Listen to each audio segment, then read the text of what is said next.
Hello everyone. दोस्तों मैं अरुण शर्मा। दोस्तों आज हम इस वीडियो में बात करने वाले हैं अकाली दल और एनडीए सरकार के गठबंधन को लेके बारे में। क्या अकाली दल गठबंधन करेगा या नहीं करेगा? बहुत सारे टॉपिक्स पे चल रहे थे, बहुत सारी डिबेट्स आ रही थी, तो इस पे हम बात करने वाले हैं। दोस्तों वीडियो को शुरू करते हैं और मुद्दे की बात पे आते हैं। दोस्तों एनडीए सरकार की बात करें तो एनडीए सरकार के साथ टोटल अभी तक 38 दल हो चुके हैं और वो अभी जोड़ तोड़ में लगे हुए हैं कि ताकि उनके पास दल बढ़ते चले जाएं। अकाली दल की बात करें तो अकाली दल प्रकाश सिंह बादल, अगर आपने सुना हो, जाने माने नेता, पंजाब के रह चुके हैं और पंजाब में अभी लास्ट कुछ दिन पहले उनको स्वर्गवास हो गया।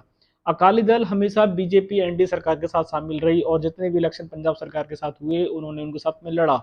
पर चाहे पंजाब में बीजेपी गवर्नमेंट आई या नहीं आई, पर एनडीए की सरकार के साथ अकाली दल हमेशा हाथ से हाथ, कंधा से कंधा मिलाकर खड़ा रहा, क्योंकि वहां उनका अच्छा नेटवर्क इतना नहीं था, पर फिर भी अकाली दल ने उनका सहयोग दिया। और वहां पे कांग्रेस रही या आपकी सरकार रही, पर अकाली दल कंधे से कंधा मिलाकर उनके साथ चलता रहा। पर अब के इलेक्शन की हम बात करते हैं, जब ये इलेक्शन 2024 का मोदी जी का आने वाला है और एनडीए सरकार के साथ 38 दल गठबंधन को तैयार हो चुके हैं, पर अकाली दल ने अपने पत्ते साफ नहीं किए थे। अकाली दल की कुछ अपनी जिद थी, कुछ डिमांड थी।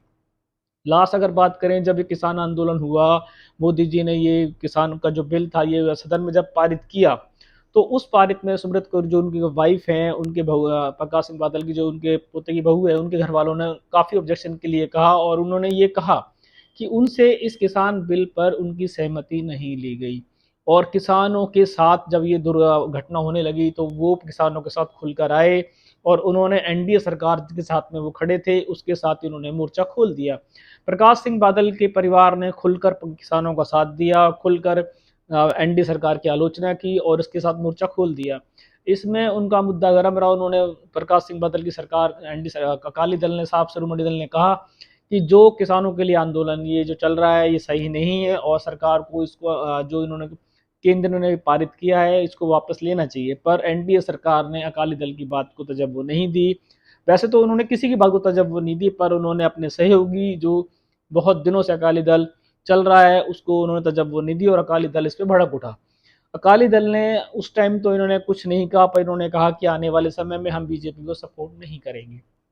अब उस टाइम से ये जो भी उनके मेंबर थे वो चलते रहे, पर उन्होंने बीजेपी का साथ छोड़ दिया। कुछ दिन पहले पंजाब में प्रकाश सिंह बादल की मृत्यु हुई और उनका स्वर्गवास हुआ, जिसमें मोदी जी शरीक हुए। तो ये अटकलें लगाई जा रही थी, चर्चाओं का बाजार गर्म था। ये सुनने में आ रहा था कि शायद दोबारा से मोदी जी के जाने से या उनके उठने बैठने से अकाली दल नरम पड़ गया है, पर ऐसा सुनने को नहीं मिला। अकाली दल के देखे जाएं तो पॉलिटिकल रिश्ते चौटाला परिवार, देवीलाल के परिवार से बहुत ज़्यादा हैं। उसके बावजूद भी उन्होंने इंडियन नेशनल लोक दल को अपना सपोर्ट नहीं दिया।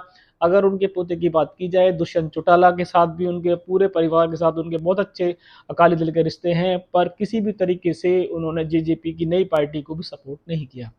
अब बचे क्या? उन्होंने, अब इंडिया पार्टी का जब निर्माण हुआ तो इंडिया पार्टी, वैसे तो वो किसान आंदोलन में सबके साथ थे, पर एनडीए सरकार को जब उन्होंने हाँ नहीं की, जेजेपी की पार्टी को हाँ नहीं की, आईएनएलडी को हाँ नहीं की, और अब इंडिया नाम की पार्टी को उन्होंने हाँ नहीं की।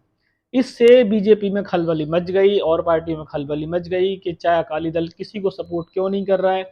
एनडीए को तो उन्होंने साफ मना कर दिया था कि भाई आपने किसानों के साथ जो व्यवहार किया है और जो बिना हमारी सहमति के सदन में बिल लाया है, सिमरनजीत कौर ने उनकी आलोचना की।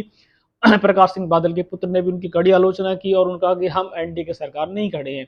तो एनडीए के में साथ उनकी काफी दिनों से अटकलें चल रही थी कि शायद प्रकाश सिंह बादल का परिवार, अकाली दल किसी भी रूप से बीजेपी उनको मनाने में हो जाएगी, पर कामयाब नहीं हुई और बीजेपी के साथ काफी दिनों से चर्चा चल रही थी। पर उन्होंने, अब सुनने में आया, जो सूत्र बताते हैं ये कितना सही होने वाला है कि इसमें प्रकाश सिंह बादल के परिवार ने बीजेपी को दो टूक मना कर दी है कि वो इनको समर्थन नहीं देंगे, ना वो जेजेपी को समर्थन देंगे, ना आईएलडी चौटाला की पार्टी को समर्थन देंगे, ना वो इंडिया नाम की पार्टी को समर्थन देंगे।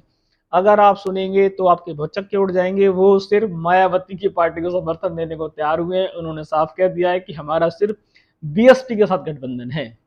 अब आप मानोगे कि एनडीए की सरकार, बीजेपी की सरकार, मोदी का जो, जिनके साथ सारी देखो चर्चाएं गर्म है कि मोदी सरकार बननी ही बननी है, उन्होंने उस बावजूद भी मोदी सरकार को अपना समर्थन देने से साफ मना कर दिया। कांग्रेस, यूपीए दल, आया इंडिया नाम की पार्टी है, उन्होंने उसको भी बाहर का साफ साफ मना कर दिया कि वो आपके साथ नहीं खड़े हैं। बच्ची जेजेपी की पार्टी, उनको सपोर्ट नहीं किया। बच्चे आईएलडी चौटाला की पार्टी सपोर्ट नहीं किया। चाहे वो जीते या चाहे वो हारें, उन्होंने साफ मन अपना बना लिया है, साफ अपना पत्ता फेंक दिया है कि वो सिर्फ बीजेपी पार्टी के साथ नहीं खड़े हैं, किसी की पार्टी के साथ नहीं खड़े हैं, सिर्फ वो बीएसपी बहुजन समाज पार्टी मायावती की पार्टी को ही सपोर्ट करेंगे। तो इससे बीजेपी की भौचक्के उड़ गए, उनकी नींदें उड़ गई, चाहे वो सीटें कितनी भी आए, पर इतना पुराना रिश्ता सिर्फ एक किसान आंदोलन के ऊपर बह गया। तो उस टाइम अगर मोदी सरकार ने, अगर एनडीए सरकार ने इनकी बात सुनी होती और कुछ इनकी तजव्वुर दी होती, तो शायद इतना पुराना दल, अकाली दल, श्रोमणी दल, इनके साथ आज खड़ा होता। पर बीजेपी ने अपनी जब मन मर्जी की और किसान आंदोलन में काफी किसानों की मौत भी हो गई, उस दर्दनाक मौत हुई, उसमें अकाली दल इनके खिलाफ था, इनके खिलाफ मोर्चा खोल दिया था।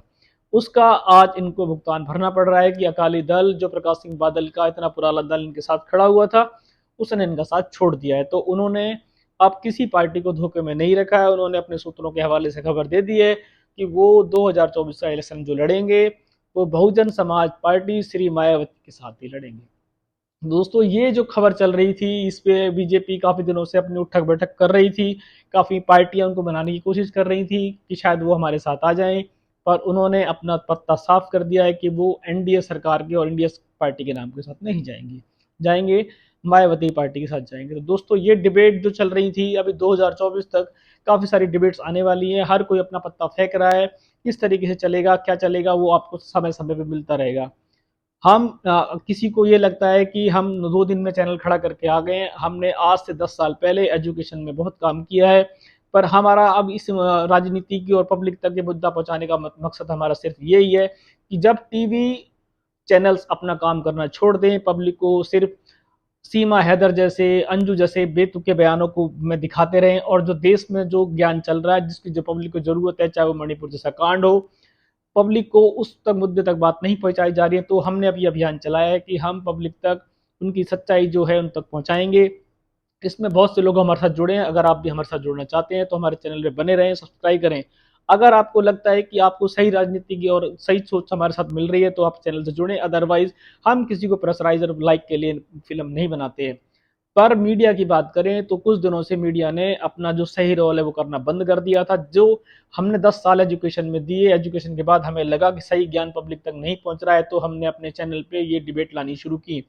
मीडिया को देखा जाए तो चैनल्स पे आज की डेट में सिर्फ सीमा हैदर, अंजू जैसे बेतुकी स्टोरियां चलाई जा रही हैं, जिससे जनता का कोई लेना देना नहीं है, और जनता को सिर्फ उलझाया जाता है। चाहे मणिपुर घटना हो या बहुत सारी घटनाएं, वो पब्लिक तक नहीं पहुंचाई जाती। तो हमारा एक मकसद है कि हम जो समाज में है, जो पब्लिक तक पहुंचना चाहिए, हम उसको पहुंचाएंगे।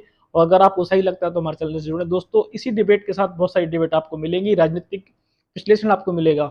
आप जब चैनल पे आना चाहते हैं जरूर मिलें, फिर मिलेंगे आपको अच्छी वीडियो, नए वीडियो के साथ। तब तक अपना ध्यान रखें।